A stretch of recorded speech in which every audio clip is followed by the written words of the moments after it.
안녕하세요, 한의사 이혜민입니다. 식이섬유를 충분히 먹으면 혈당이 완만하게 올라간다고 해 식이섬유 섭취가 중요하다는 이야기는 익히 들어보셨을 텐데요.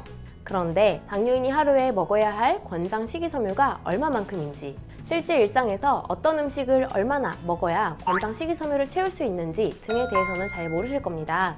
오늘 깔끔하게 정리해 드릴 테니 끝까지 집중해 주세요.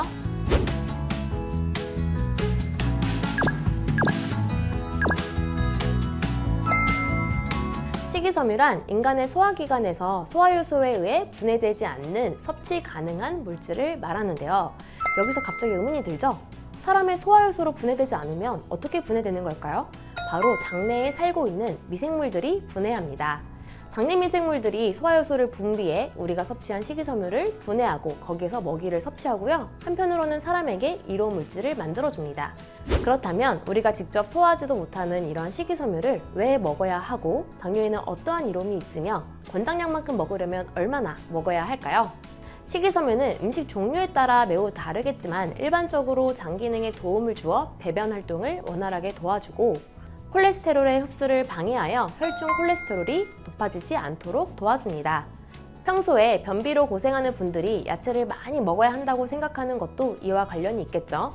또 혈당 흡수를 억제하여 식후혈당의 상승을 방해하고 소장에서 소화되지 않고 오랜 기간 남아있어 포만감이 지속되는 데에도 도움을 줍니다.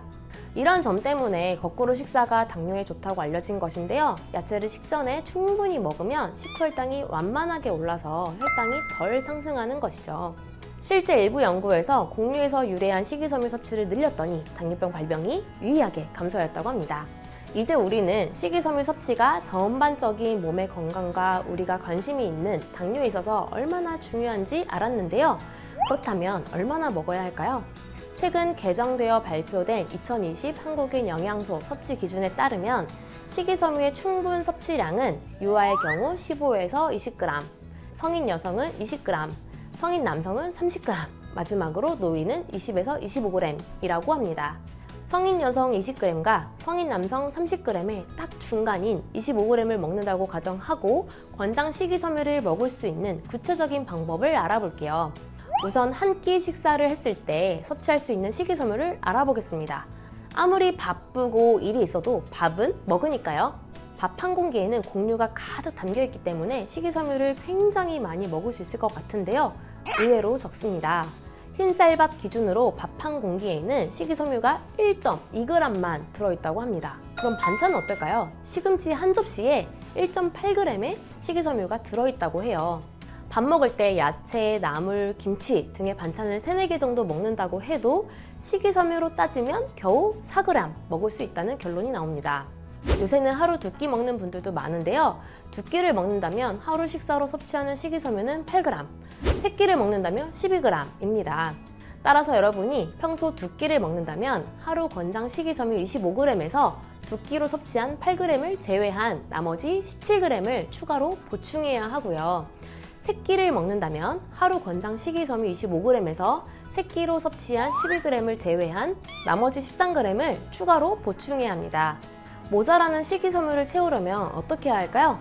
3끼를 먹는다는 가정하에 모자라는 식이섬유 13g을 섭취하려면 대략 사과로는 4개, 콩나물 무침으로는 4.5접시를 먹어야 합니다.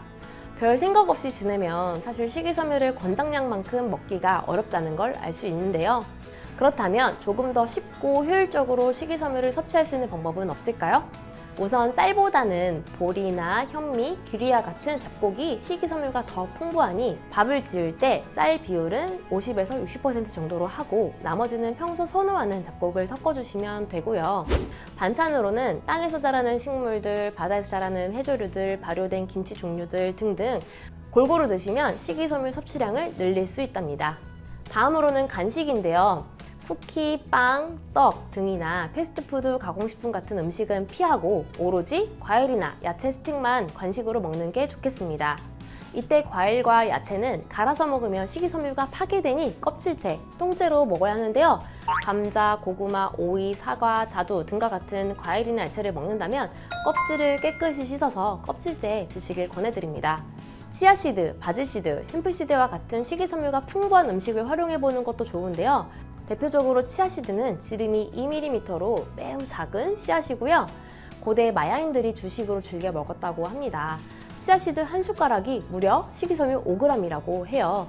밥 한 끼에 식이섬유 4g이라고 했으니 어마어마한 양이죠. 치아씨드를 활용하시면 식이섬유 섭취를 확 늘릴 수 있는데요. 가장 쉬운 방법은 녹지는 않지만 물에 타서 불린 후에 먹는 방법이 있고요. 샐러드 먹거나 요거트 먹을 때 뿌려서 먹는 것도 좋습니다. 갈아서 먹는 게 있다면 치아씨드도 넣어서 함께 갈아도 좋고요. 이번 영상에서는 당뇨인들에게 식이섬유 섭취가 중요한 이유, 그리고 하루 섭취 권장량과 섭취 방법까지 자세히 알아봤습니다. 식이섬유 섭취를 늘린 경우에는 그만큼 수분 섭취도 같이 늘려주시고요. 몇 가지 음식만 먹기보다는 다양한 색깔과 종류의 음식을 먹는 게 좋다는 점 잊지 말아주세요. 추가로 식이섬유 섭취가 생각보다 쉽지 않아 당뇨스쿨 의료진과 함께 당뇨인들에게 좋은 식이섬유를 엄선하여 환으로 조제 중입니다. 그동안 진료하고 연구했던 내용들을 기반으로 좋은 식품을 만들 예정이니 많이 기대해주세요. 마지막으로 당뇨스쿨에 매주 3개씩 업로드되는 당뇨스쿨 영상 꼼꼼히 챙겨보기 힘드셨죠? 영상들 요약해서 카톡으로 보내드릴게요. 카카오톡에 당뇨스쿨이라고 검색해서 친구 추가하세요. 주 3회 업로드되는 영상과 월별 최신 뉴스, 당뇨인을 위한 제품 및 할인 정보 등을 매주 카톡으로 받아보실 수 있습니다. 아래 고정 댓글 확인하시고 지금 바로 카톡 친구 추가하세요. 감사합니다.